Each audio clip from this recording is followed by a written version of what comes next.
الف اللہ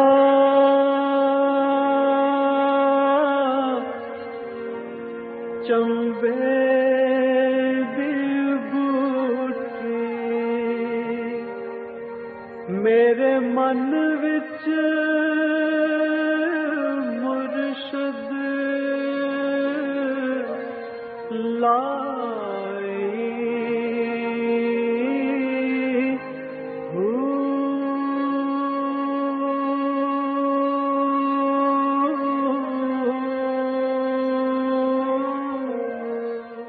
بسم اللہ الرحمن الرحیم۔ السلام علیکم۔ پروگرام المرشد اور میں ہوں منور عتیق۔ ناظرین محترم، پروگرام میں ہمارے ساتھ موجود ہیں ہم سب کی ہر دل عزیز شخصیت جناب حضرت امیر محمد اکرم مبان صاحب۔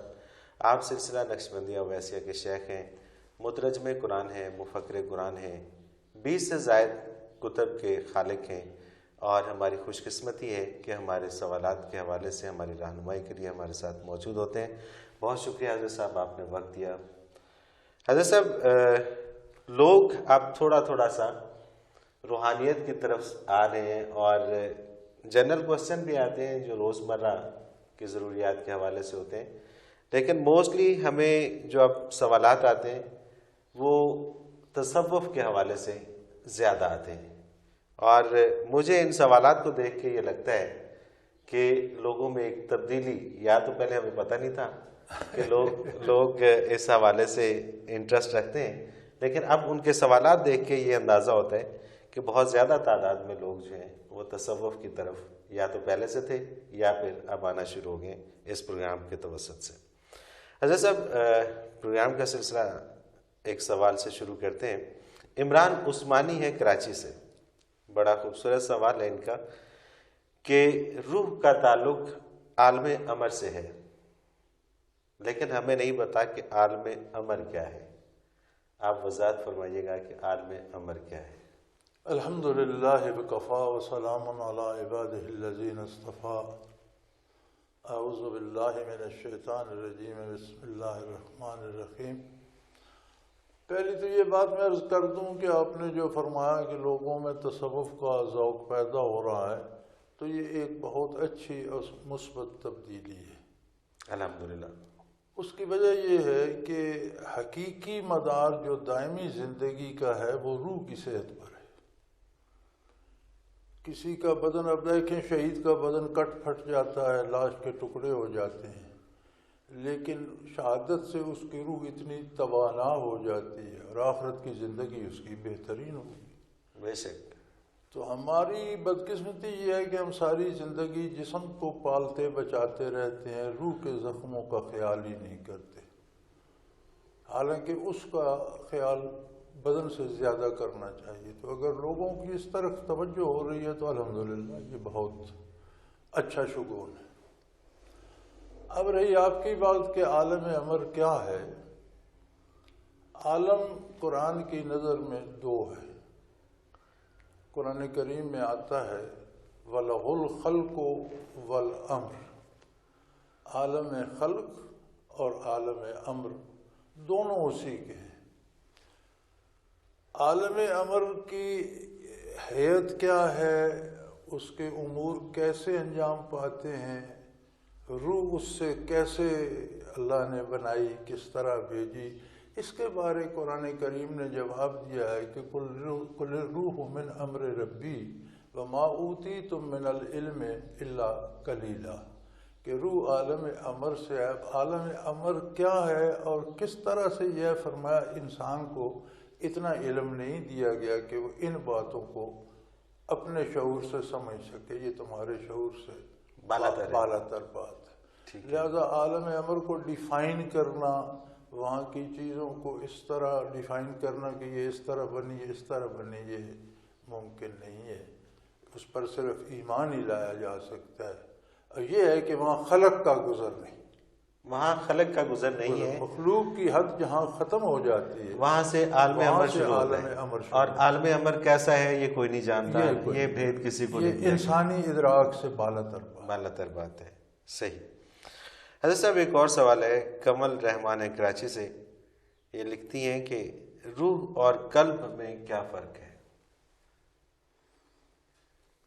قلب ایک لطیفہ ہے، ایک آپ کہہ سکتے ہیں کہ جیسا کہ مجدد رحمۃ اللہ تعالیٰ علیہ نے اپنے مکتوبات میں لکھا ہے کہ انسان کہا جاتا ہے کہ یہ 5 چیزوں سے بنا ہے، یعنی آگ، مٹی، ہوا، پانی، اور ان کے ملنے سے جو ایک کیفیت پیدا ہوتی ہے جسے نفس کہتے ہیں۔ وہ فرماتے ہیں نہیں، یہ دراصل 10 چیزوں کا مجموعہ ہے۔ اچھا، یعنی 5 لطائف عالم امر کے بھی اس کے خمیر میں شامل ہیں۔ صحیح۔ قلب، روح، سری، خفی، اخفا، یہ 5 لطائف اور 5 یہ چیزیں، 10 چیزیں مل کر انسان بنا ہے۔ اور یہ لطائف کے نام جو ہیں یہ اہل حق نے قرآن کریم سے ہی اخذ کیے ہیں، مختلف آیات میں مختلف جگہ پر آتے ہیں۔ تو انسان کی اصل میں خمیر میں یہ چیزیں، تو روح جو ہے وہ ایک لطیفہ ربانی ہے۔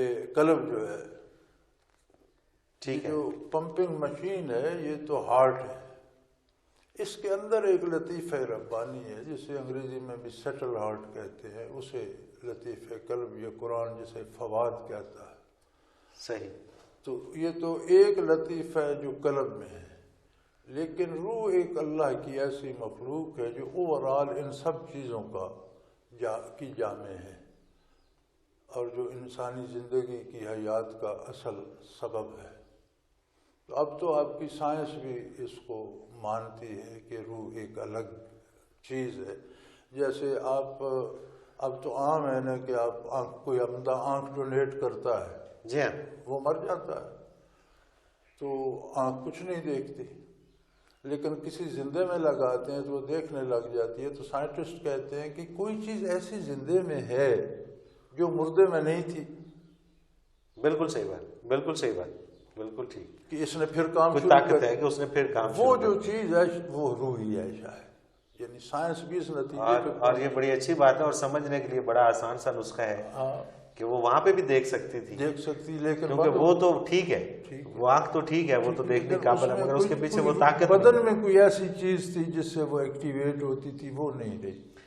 اچھا حضرت صاحب، ایک اور سوال ہے، میں پچھلے دنوں ایک پروگرام بھی دیکھ رہا تھا، اس میں پاکستان میں یہ جو آرگن ڈونیشن کے حوالے سے بالکل شعور نہیں ہے، اس طرف کوئی رجحان نہیں ہے کہ اپنے اعضاء کو عطیہ کیا جائے۔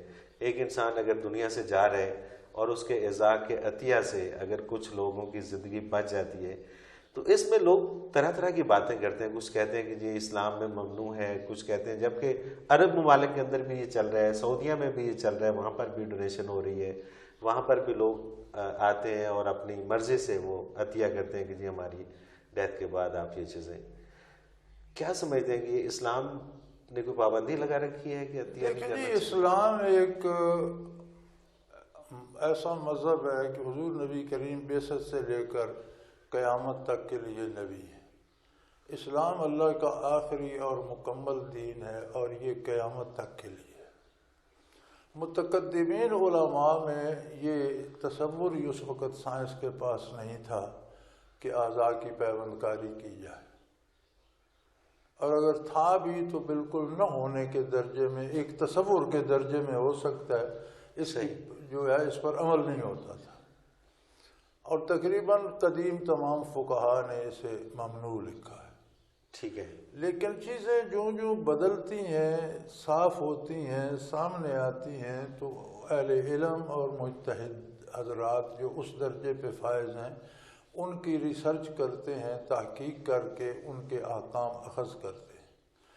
اب علماء حق کی رائے یہ ہے کہ یہ درست ہے، اور ایک مردہ آدمی کے وجود کو تو مٹی کھا جائے گی، لیکن اس کا ہاتھ یا گردہ یا آنکھ یا دل کسی کے کام آ سکتا ہے تو کوئی حرج نہیں۔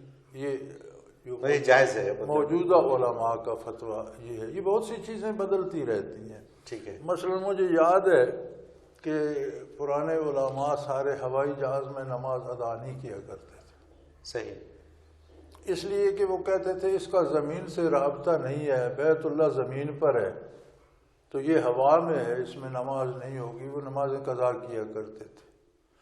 اب جو علماء نے فیصلہ دیا ہے تو وہ فرماتے ہیں کہ بیت اللہ تحت الثری سے لے کر عالم امر تک یہ اس کے انوارات ہیں. انوارات ہیں. تو بالکل ہوا صحیح. میں ہے تو بھی اس کا اس کے انوارات سے رابطہ ہے، نماز پڑھ لینی چاہیے. صحیح. تو صحیح. میں نے نمازیں نہیں بھی پڑھی، قضا بھی کی ہیں. اب کبھی اتفاق ہوتا ہے تو اس جدید علماء کے فتوے کے مطابق میں بھی پڑھ لیتا ہوں. بالکل صحیح ہے. تو اسلام ایک قیامت تک کے رہنے والا مذہب ہے اور ہر دور کی ضروریات کا وہ جواب دیتا ہے. تو یہ بھی دیکھنا پڑتا ہے کہ کون سا فتویٰ کس عہد میں معتبر تھا اور کس عہد میں کون سا فتویٰ معتبر ہوگا. بالکل صحیح. اور جیسا آپ نے فرمایا کہ اس وقت یہ بالکل سوچ بھی نہیں تھی شاید لوگوں کی کہ اس طرح سے پیوند کاری ہو سکتی ہیں یا یہ اس طرح سے. کل کوئی اور نئی نئی چیزیں آئیں گی. صحیح بات ہے. اور اہل حق ان کے مطابق، قرآن و سنت کے مطابق یا متقدمین کی آراء سے اخذ کر کے ان کے بارے بھی فیصلہ کریں گے. یہ ہو سکتا ہے، یہ رک نہیں گیا. اور یہ ثواب کا کام ہے کہ اگر آپ لوگوں کی جان بچاتے ہیں، آپ کی جان تو جانی ہے. اچھا، ایک بات اس میں اور ہے جو میں عرض کرنا ضروری سمجھتا ہوں. میں ایک امریکن جریدہ پڑھ رہا تھا، اس میں وہ سائنٹیفکلی اس کا تجزیہ کر رہے تھے اعضاء کی تبدیلی کا. صحیح. تو انہوں نے ایک واقعہ نقل کیا جی کہ عجیب بات ہے، جس کا خون لگایا جائے یا عضو بدن لگایا جائے اس کی خصائل منتقل ہو جاتی. اچھا. یعنی مزاج ویسا ہو جاتا ہے. صحیح. اس پر انہوں نے ایک تجربہ لکھا کہ ایک آدمی کا ہاتھ گاڑی کے نیچے آگے، ٹائر کے نیچے، کیونکہ ٹائر تبدیل کر رہا یا تو کچھ کر رہا تھا یا کسی طرح آیا، لیکن وہ ٹائر گزر گیا، ہاتھ کچلا گیا، بیکار ہو گیا. تو وہ ہاتھ یہاں سے کاٹنا پڑا. عین اس وقت جب وہ آپریشن کر رہے تھے تو پولیس مقابلے میں ایک ڈاکو مارا گیا اور اس کی لاش عین اس وقت اسپتال پہنچ گئی. تو انہوں نے یہ کیا کہ اس کا ایک ہاتھ کاٹ کر، اس کا ہاتھ کاٹ کر اس کا ہاتھ وہاں لگا دیا. صحیح. آپریشن کامیاب ہو گیا. اور وہ لیکن وہ کہتے تھے کہ جب وہ رات کو سو رہا ہوتا ہے ٹھیک ٹھاک، ایسے سوتے سوتے اس کا ہاتھ بیوی کی گردن پر گلا دبانا شروع کر دیتا ہے، وہ شور کرتی ہے، جاگ جاتا ہے. اس کا مطلب ہے وہ جو ڈاکو کی خصائل تھیں وہ اس میں موجود ہے اس ہاتھ میں. یہ بڑی عجیب بات ہے. یہ میں نے امریکن ریسرچ پڑھ رہا تھا میں، تو سائنٹیفکلی وہ کہہ رہے تھے کہ یہ ہمیں سمجھ نہیں آتی، عجیب بات ہے. اس ہاتھ کی جو عادتیں وہاں تھیں، تو وہ شخص کتنا خوش نصیب ہوگا کہ جو باوجود اچھا بننے کے اچھا نہیں بن پا رہا، لیکن اسے کسی اچھے شخص کا دل اگر دل لگ جائے یا خون لگ جائے تو شاید وہ اچھا بن جائے. اگر برا بن سکتا ہے تو اچھا بھی بن سکتا ہے. حضرت صاحب ایک اور سوال شامل کرتے ہیں. انیس دانش ہیں لاہور سے، یہ لکھتے ہیں کہ جی قلب میں لطیفہ روح ہے، کیا روح کے اور بھی لطائف ہیں؟ نہیں، قلب خود ایک لطیفہ ربانی ہے. ٹھیک ہے. قلب میں لطیفہ روح نہیں ہے. لطیفہ روح الگ ہے سینے میں. اچھا، لطیفہ روح الگ ہے. نبی کریم صلی اللہ علیہ وسلم سے یہ تو ثابت ہے کہ بعض صحابہ کے سینے پہ دست مبارک آپ نے پھیرا. صحیح. یہ ثابت کرنا کہ آپ نے یہ فرمایا ہو کہ یہ قلب ہے، یہ روح ہے، یہ شاید جو اس معاملے کے مجتہدین کرام ہیں انہوں نے اخذ کیا ہو، تو ہماری نظر وہاں تک نہیں پہنچی. لیکن جو ہم تک پہنچا وہ یہ ہے کہ یہ آپ کی بائیں سائڈ پہ، بائیں سمت پہ قلب ہے جو دھڑک رہا ہے، اس کے اندر لطیفہ روح. اس کے مقابل دوسری طرف عین اسی جگہ لطیفہ روح ہے. اچھا. اور روح کا زیادہ تعلق اس سے رہتا ہے. بلکہ میں نے بعض اہل کشف سے سنا کہ جب روح قبض ہوتی ہے تو ہم دیکھتے ہیں کہ اسی لطیفے سے، لطیفہ روح سے فرشتہ قبض کر رہا ہے. لطیفہ روح الگ ہے اور قلب الگ ہے. اسی طرح تیسرا لطیفہ جو ہے وہ خفی ہے، وہ قلب کے عین اوپر اس جگہ ہے. صحیح. چوتھا جو ہے وہ تیسرا سری ہے، چوتھا خفی ہے.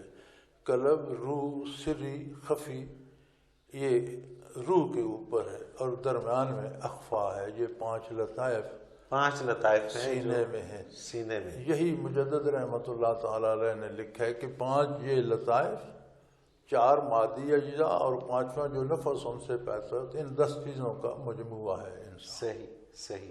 اور یہ سینے میں ہے، 5 سینے میں ہے، قلب میں نہیں. نہ، قلب خود ایک لطیفہ ہے نا. ٹھیک ہے. قلب خود ایک لطیفہ ہے. ایک لطیفہ ہے قلب خود. صحیح صحیح. حضرت صاحب اور بھی کافی سارے سوالات ہیں، لیکن کچھ سوالات ایسے بھی ہیں کہ جو حالات و حاضرہ کے مطابق ہیں.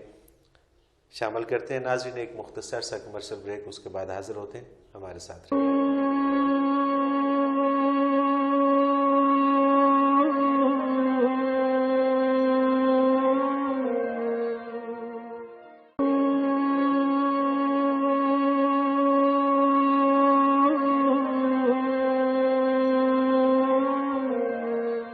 پروگرام میں ایک بار پھر خوش آمدید ناظرین. ہم بات کر رہے ہیں آپ کے سوالات کے حوالے سے، اور ہمارے ساتھ رہنمائی کے لیے موجود ہیں ہماری ہر دل عزیز شخصیت جناب حضرت امیر محمد اکرم افغان صاحب.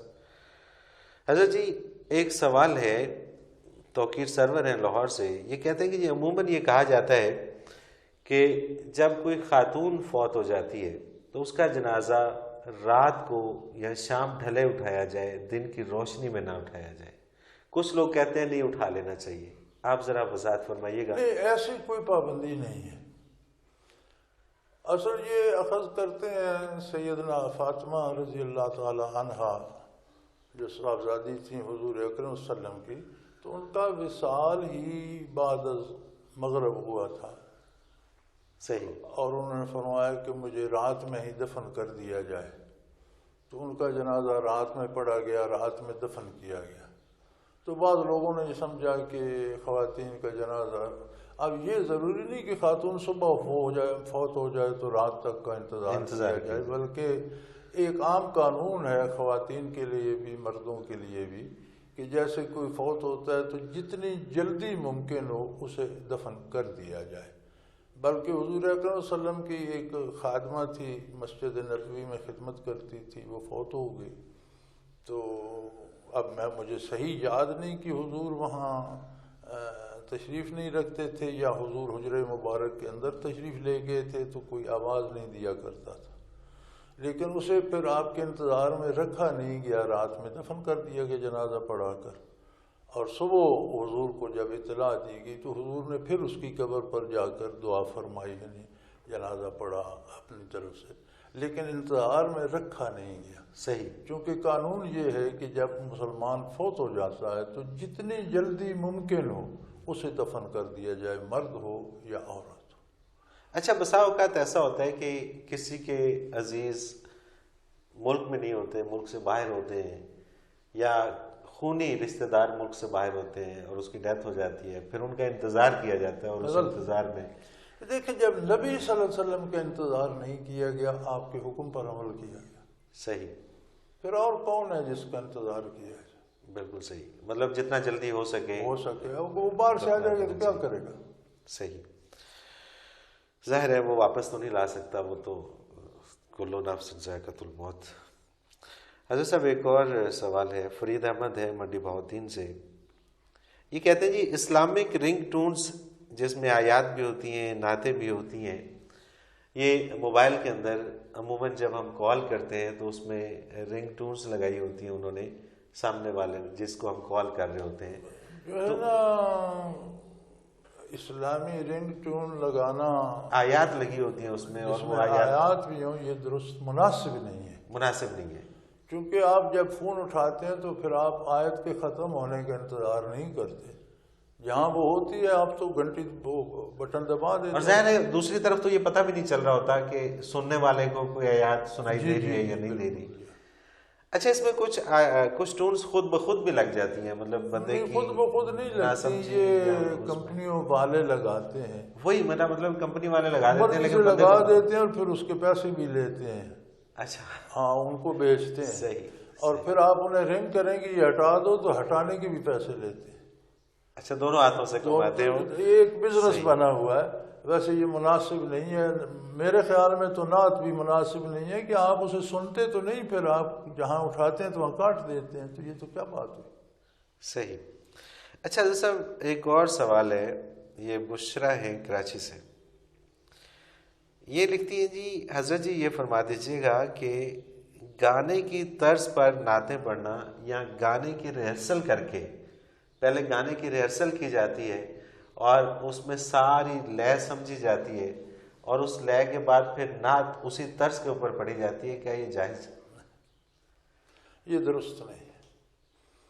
نعت نبی صلی اللہ علیہ وسلم کی تعریف ہے، خوبصورتی سے پڑھی جائے، درد دل سے پڑھی جائے، ادب و احترام سے پڑھی جائے، لیکن اس میں یہ بھانڈوں اور کنجروں کو فالو کرنا، ان کا اتباع کرنا اور اس طرز پہ لے جانا، پھر بہت سی قباحتیں جمع ہو گئی ہیں۔ یہ کون سی نعت ہے کہ آپ پہلے طے کرتے ہیں لاکھوں روپے مجھے اجرت دو گے تب میں۔ اچھا حضرت جی، یہ بھی سوال اس کے اندر موجود ہے، میں یہ کرنے ہی والا تھا، میں اسی سے یہ کر دیتا ہوں۔ یہ صفدر حسین ہے اسلام آباد سے، یہ لکھتے ہیں کہ نعت خانوں پر دوران نعت نوٹ نچھاور کیے جاتے ہیں، کیا یہ طریقہ درست ہے؟ یا اگر ان کی خدمت کرنی ہو تو کون سا طریقہ ہے؟ اور نعت خان جو پیسے کمٹ کر کے آتے ہیں، کیا ان کو بلانا چاہیے؟ نہیں، یہ سب ناجائز ہے، اس میں اس کا کوئی جواز نہیں۔ حضور کی نعتیں نہ بیچی جا سکتی ہیں، نہ ذریعہ معاش بنایا جا سکتا ہے، یہ غلط ذریعہ معاش۔ اس کی بجائے تو اگر وہ گانا گا کر پیسے کمائیں تو میرے خیال میں تھوڑا گناہ ہوگا۔ اچھا، گانے بجانے کا ہوگا نا، اگر اس میں کوئی خلاف شرع بات ہوگی، مزامیر ہوں گے، طبلے سرنگیاں ڈھول باجے ہوں گے، تو وہ ڈھول باجے بنانے کا گناہ ہوگا۔ حضور کی بے ادبی یا آپ کے توہین کا نہیں، وہ تو کہتے ہیں کہ کوئی جب پہلو تو اس میں نہیں آئے گا۔ جب سے وہ تو نعت خان تو کہتے ہیں جب سے حضور کی نوکری کی ہے، حضور کی نعتیں پڑھنا شروع کی ہیں، وارے نیارے ہو گئے۔ نہیں، وہ تو سارے کہتے ہیں بھائی، وہ تو گانے بجانے والے بھی اور یہ پیشہ ور گانے بجانے والے بھی کہتے ہیں جی اللہ کا بڑا کرم ہے۔ یہ تو ایک جملہ ہے جو ہمارا، آپ سن لیں، میں گانے والوں کی بھی انٹرویو، اور یہ پیشہ ور جو ہیں جنہیں پہلے تو کنجر کہا کرتے تھے، اب کوئی انہیں سٹار مٹار کہتے ہیں۔ ہاں جی، آرٹسٹ کہتے ہیں جی، اب تو ہاں جی، آرٹسٹ کہتے ہیں۔ ہاں، تو ہمارے زمانے میں جب ہم لڑکے لڑکے ہوتے اس وقت تو کنجر کہتے تھے۔ صحیح۔ تو اب وہ کوئی نام ذرا جدید سا ہو گیا اور وہ پالش پولش ہو گیا، تو اب ان سے پوچھو تو کہتے ہیں اللہ کا بڑا کرم ہے، حالانکہ وہ کر تو گناہ رہے ہوتے ہیں۔ بالکل صحیح۔ یہ تو ایک زبان زدہ عام جملہ ہے۔ ویسے میرے بھائی، نبی صلی اللہ علیہ وسلم کا نام، آپ کی نعت، قرآن کا بیان، قرآن کی یہ جو بیان کرتے ہیں جیسے علماء کرتے ہیں، یہ پیسے لے کر کرنا، پیسے طے کر کے کرنا، یہ سارا حرام ہے۔ اگر کوئی یہ کام کرتا ہے اور کوئی بندہ از خود اس کی خدمت کر دیتا ہے، اس کا مطالبہ بھی نہیں ہے، نہ دو تو محسوس بھی نہیں کرتا، تو اس میں کوئی حرج نہیں۔ اچھا حضرت جی، از خود خدمت کرنے کا کیا طریقہ ہونا چاہیے؟ کس طرح سے، تاکہ اس کو پتہ بھی نہ چلے یا اس کو نہیں پتہ چلے اس کو؟ آپ بے شک آپ تشریف لائیں، آپ کی بڑی مہر، میں آپ کی خدمت کرنا چاہتا ہوں، آپ نقد دے دیتے ہیں، کپڑوں کا جوڑا دے دیتے ہیں، تو یہ ایک ثواب کا کام ہے، اس میں برائی نہیں۔ اچھا، یہ ثواب ہے، لیکن مشروط نہ ہو۔ صحیح۔ اور اس میں ایک بہت بڑی بات اور ہے، آپ کے جو یہ حافظ تراویح پڑھاتے ہیں، یہ جتنے طے کر کے جاتے ہیں کہ مجھے اتنے پیسے دو گے تو پڑھوں گا، وہ اس کی اپنی نماز نہیں ہوتی، پچھلوں کی کیا ہوگی؟ اچھا، اس پہ طے کرنا یہ گناہ کے زمرے میں آتا ہے؟ گناہ کے زمرے میں آتا ہے، اور علماء فرماتے ہیں کہ المعروف کالمشروط، یعنی آپ لاہور سے یہاں کا کرایہ 500 روپے یہ معروف ہے، تو یہ طے کرنا ضروری نہیں آپ بیٹھ جائیں 500 روپیہ دیں، معروف جو چیز ہے مشروط کی طرح ہوتی ہے۔ بالکل تو صحیح۔ یہ اگر معروف ہے کہ میں تراویح پڑھوں گا تو یہ مجھے پیسے دیں گے، تو پھر بھی اس کے پیسے لینے حرام ہو جائیں۔ اچھا، وہ پڑھاتا ہے فی سبیل اللہ، صحیح۔ آپ نہیں دیتے تو ناراض نہیں ہوتا، اس کے باوجود اگر آپ اس کی کچھ خدمت کر دیتے ہیں تو یہ آپ کو بھی ثواب ہوگا اور اسے بھی گناہ نہیں ہوگا۔ اچھا حضرت جی، اسی سے منسلک اور سوال ایک ہے، جگہ جگہ ہم دیکھتے ہیں کہ مساجد تعمیر ہو رہی ہیں اور ان مساجد کے لیے چندہ اکٹھا کیا جا رہا ہے، اس چندے میں جو جتنی بھی رقم آتی ہے، جو اکٹھا کرنے والا ہے، جو جا کے بسوں میں ادھر ادھر جا کے وہ چندہ اکٹھا کرتا ہے، اس کا 30% 50% تک ہے۔ 30 to 50 ہوگا. میں نے جہاں تک دیکھا وہ 30. یہاں دیہات میں 50%. اچھا 50%. جو ڈبا لے کے کھڑا جو ڈبا لے کے کھڑا ہوتا ہے. تو وہ اس کا 50% کس نے کیا ہے, کیسے کیا ہے, کیا وہ جائز ہے؟ بنیادی بات یہ ہے برخوردار کہ مسجد بنانے کے لیے چندہ کرنے کا کوئی شرعی جواز ہے ہی. صحیح. نبی علیہ الصلوۃ والسلام نے جو پہلی مسجد مدینہ منورہ میں بنائی, مسجد قباء بنائی, مسجد نبوی بنائی, کوئی چندہ نہیں ہوا, رضاکارانہ طور پر خود نبی کریم صلی اللہ علیہ وسلم نے بھی گارا پتھر اٹھا کر لگائے اور صحابہ کرام نے بھی, کسی نے لکڑ کاٹ کے لائی, کوئی کھجور کے پتے لایا, کچھ والنٹیرلی صحیح رضاکارانہ طور پر. پھر حضور کا ارشاد گرامی ہے کہ اللہ نے میرے لیے ساری زمین کو مسجد کر دیا. یعنی آپ کے پاس پیسے نہیں ہیں تو آپ ایک جگہ صاف کر کے 4 پتھر رکھ کے وہاں نماز پڑھتے رہے, ساری زمین مسجد ہے. صحیح. اگر آپ بنانا چاہتے ہیں تو اللہ توکل اپنے پیسے سے شروع کریں, پھر آپ کے بغیر مانگے کوئی رضاکارانہ طور پر اس میں حصہ ڈالتا ہے تو درست ہے. لیکن یہ چندے مانگنا اور پھر ان پر کمیشن دینا اور یہ سارا ناجائز, یہ ناجائز ہے. یعنی کہ چندے کے اوپر کمیشن دینا یہ ناجائز ہے, سارا سرین ناجائز. چندہ مانگنا ہی جائز ہے, جائز نہیں ہے. اچھا لوگوں کا دینا اور چیز ہے, لوگوں سے مانگنا اور چیز ہے, فرق ہو لوگ اگر رضاکارانہ, یہاں سے میری عادت ہے کہیں سے گزرتا ہوں مسجد بن رہی ہوتی ہے تو حسب توفیق 5,000 10,000 2,000 500 میں بھی دے دیتا ہوں. کسی نہ کوئی مجھ سے مانگتا ہے نہ کسی کی تاریخ ہوتی ہے, وہ تو ایک الگ بات ہے اور کرنا چاہیے, لیکن مانگنا جائز نہیں ہے. اس لیے کہ ساری زمین مسجد ہے بھائی, آپ پڑھیں نماز. صحیح. اچھا حضرت جی ایک اور سوال. بڑی بلڈنگ نہیں بنا سکتے تو کچی مٹی کا چھوٹا سا کوٹھا چھت لیں. بالکل صحیح ہے. اور اگر نہیں بھی ہے تو آپ نہیں بھی ہے تو زمین مسجد ہے, آپ پڑھیں. اس سے منسلک بھی ایک سوال ہے ہمارے پاس, وہ شاید اگلے پروگرام میں. حضرت جی ایک اور سوال اس میں شامل کرتے ہیں کہ ارم فاطمہ ہے, یہ کہتی ہیں لاہور سے, یہ کہتی ہیں کہ الٹرا ساؤنڈ کروانا درست ہے اور الٹرا ساؤنڈ کے ذریعے پیدائش سے قبل جنس کا معلوم کرنا لڑکا ہے یا لڑکی ہے, کیا یہ درست ہے؟ کوئی حرج نہیں اگر کوئی سائنٹیفکلی کرتا ہے, لیکن میں آپ کو ایک بات بتاؤں کہ 100% صحیح نہیں ہوتا. 100% صحیح نہیں ہوتا. نہیں ہوتا.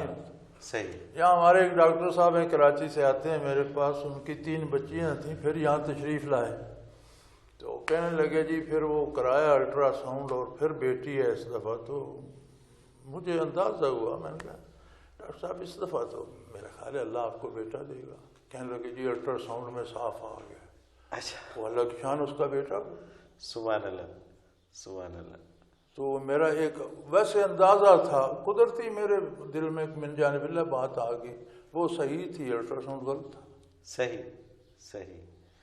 اچھا یہیں پہ اگر کوئی اور صاحب تشریف فرما ہوتے تو انہوں نے کہنا تھا کہ میں نے چونکہ کہہ دیا تھا. نہیں کہہ دینے سے نہیں ہوتا, میرے کہہ دینے سے نہیں ہوتا, من جانب اللہ میرے دل میں بات آ گئی. یعنی کہ وہ الٹرا ساؤنڈ غلط بھی ہو سکتا ہے. میں نے سوچا کہ الٹرا ساؤنڈ کو غلطی لگ رہی ہے یار, میرا دل کہتا ہے آپ کو اس دفعہ اللہ بیٹا دے گا. تو جب بچہ پیدا ہوا تو وہ بیٹا تھا.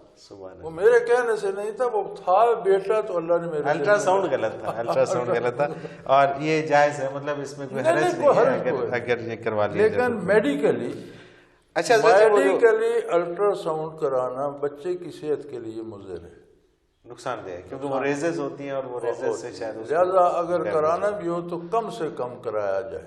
صحیح. ایک آدھ بار کہیں کرا دیں.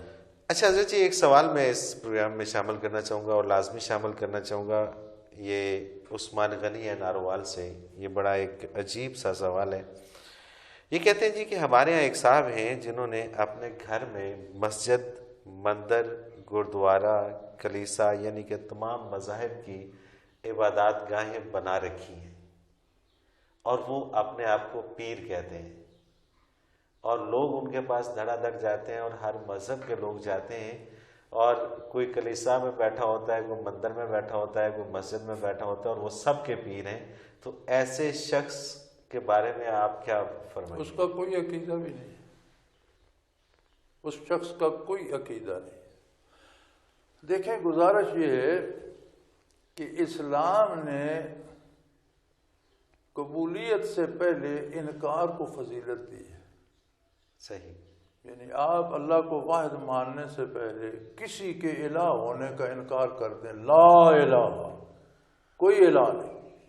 اب یہ کلمہ بجائے خود کفر ہے، اس میں تو اللہ کی بھی نفی ہو گئی. کوئی الہ ہے ہی نہیں. لا الہ الا اللہ،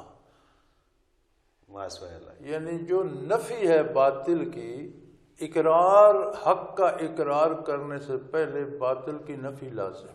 صحیح. اور اگر کوئی باطل کو بھی حق کے برابر رکھتے ہیں تو اس کا مطلب ہے اسے نہ حق پہ اعتماد ہے نہ باطل. اس کے لیے حق باطل کچھ بھی نہیں، اسے پیسے کمانے ہیں جو بھی آئے. تو ایسے شخص کے لیے ہمارا آئین کیا کہتا ہے، ہماری جو حکومتیں ہیں وہ کیا کہتی ہیں، ہمارا دین کیا کہتا ہے؟ ہمارا آئین ایک بات کہتا ہے ہر حکومت میں کہ حکمرانوں کے مفادات کا تحفظ ہوتا رہے. صحیح. صحیح. اور ہمارا آئین روزانہ پامال ہوتا ہے. یہ جو سپریم کورٹ کہتی رہی کہ یہ کرو اور حکومتیں انہوں نے نہیں کیا، یہ آئین کی خلاف ورزی نہیں ہے. ان پر آرٹیکل 6 نہیں لگنا چاہیے. بالکل صحیح. جو اب عدالتیں حکم دیتی ہیں، اعلیٰ ترین عدالتیں بھی، اس پہ عمل نہیں ہوتا، یہ آئین کی خلاف ورزی نہیں ہے. اور اگر آپ یہ گننے لگے تو جگہ جگہ آپ کو آئین بے شمار. اور دیکھیے نا، یہ اتنا بڑا کام آئین صرف استعمال کیا جاتا ہے صاحب اقتدار کے تحفظ کے. بالکل صحیح. بالکل صحیح. حیرت ہوتی ہے کہ جب یہ کام ہو رہے ہوتے ہیں تب تمام ادارے سو رہے ہوتے ہیں، تب کسی کو ہوش نہیں ہوتی، اور جب یہ ہو جاتا ہے، اسے کسی کو نقصان پہنچ جاتا ہے تو پھر وہ حرکت میں اپنی شہرت کے لیے اور پیسہ اکٹھا کرنے کے لیے شور کرتے ہیں، پھر بھی اس سے ہمدردی کسی کو نہیں ہوتی. صحیح. صحیح. اپنی شہرت اور پیسہ جمع کرنے کے لیے شور ہوتا ہے. صحیح. حضرت صاحب بہت شکریہ، آپ نے وقت دیا. پتہ ہی نہیں چلتا آپ کے ساتھ بیٹھ کے پروگرام کا وقت اپنے اختتام کو پہنچ جاتا ہے. ناظرین محترم، آپ کے سوالات بہت سارے ابھی بھی میرے پاس ہیں، اور اگر آپ مزید سوالات ہمیں بھیجنا چاہیں تو ہمارا فون نمبر اسکرین کے اوپر بار بار ابھرتا ہے، آپ اس کو نوٹ فرما لیجیے. 033349555021. اور اسی طرح سے ہمیں آپ ای میل بھی کر سکتے ہیں almurshid313@hotmail.com. اس کے ساتھ ہی منور عتیق کو اجازت دیجیے. اللہ حافظ.